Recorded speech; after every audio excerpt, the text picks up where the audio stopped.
សូមជម្រាបសួរដល់បងប្អូនទាំងអស់ដែលបានតាមដាននៅ channel របស់យើងខ្ញុំ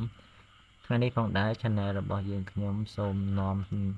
មកជូននៅចំណេះដឹងមួយទៀតទាក់ទងទៅនឹងជំងឺបាក់ទឹកចិត្តឬក៏គេហៅថា depression ជាទូទៅជំងឺបាក់ទឹកចិត្តឬក៏ depression គឺជាជំងឺផ្លូវចិត្តមួយដែលប៉ះពាល់ដល់អារម្មណ៍ដែលនឹកស្រមៃនឹកគិតទៅដល់ទង្វើចិត្តគំនិតឬអាកប្បកិរិយារបស់មនុស្សដែលបានធ្វើដាក់ខ្លួនកន្លងមកវាអាចបណ្ដាលឲ្យមានការបាត់បង់នៅអារម្មណ៍ក៏ដូចជាបាត់បង់នៅចំណង់ចំណីអាហារបាត់បង់នៅចំណង់ចំណូលចិត្តទៅលើទង្វើដែលខ្លួនស្រឡាញ់ពេញចិត្តកន្លងមករោគសញ្ញាទូទៅនៃអ្នកជំងឺបាក់ទឹកចិត្តដែលអ្នកទាំងអស់គ្នាត្រូវតែតាមដាននិងយកចិត្តទុកដាក់យ៉ាងហោចណាស់មាន5ចំណុចលើសពី2សប្តាហ៍បានន័យថា5ចំណុចអាចកើតមានឡើង3សប្តាហ៍ឡើងទៅឬក៏2សប្តាហ៍យ៉ាងតិចដែលអាចរាប់បញ្ចូលទៅជាជំងឺ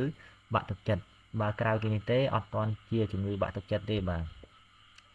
អញ្ចឹងរោគសញ្ញាទាំងនោះមានដូចជាទី1មានអារម្មណ៍សោកស្ដាយឬសោកសង្រេងទៅលើអ្វីមួយដែលអាចកើតមានឡើងឬក៏កើតឡើងកន្លងទៅហើយ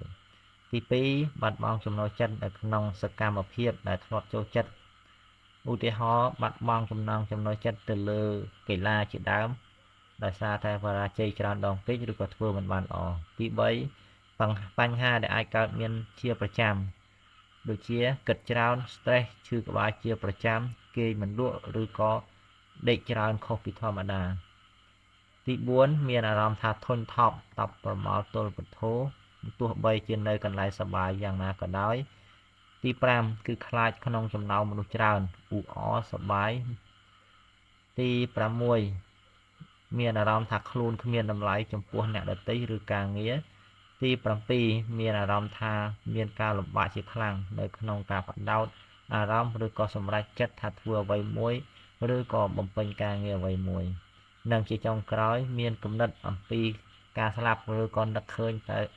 ការបញ្ចប់ជីវិតជាផ្លូវមួយដែលល្អបំផុតគឺក៏ជាជម្រើសដ៏ល្អបំផុតហើយដូច្នេះទេសូមបងប្អូនមេត្តាថែរក្សានៅបញ្ហាផ្លូវចិត្តឬក៏ជំងឺបាក់ទឹកចិត្តនេះកុំឲ្យកើតមានចំពោះខ្លួនឲ្យសោះពីព្រោះជំងឺនេះគឺជាឃាតករលាក់មុខដែលអាចសម្លាប់មនុស្សបានយ៉ាងសាហាវទោះបីជាមានការឃ្លាំឃ្លាំងឬក៏ថែទាំបានយ៉ាងល្អយ៉ាងណាក៏ដោយសូម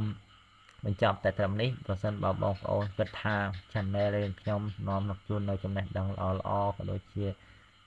នីតិសុខភាពល្អៗសូមបងប្អូនមេត្តាជួយចុច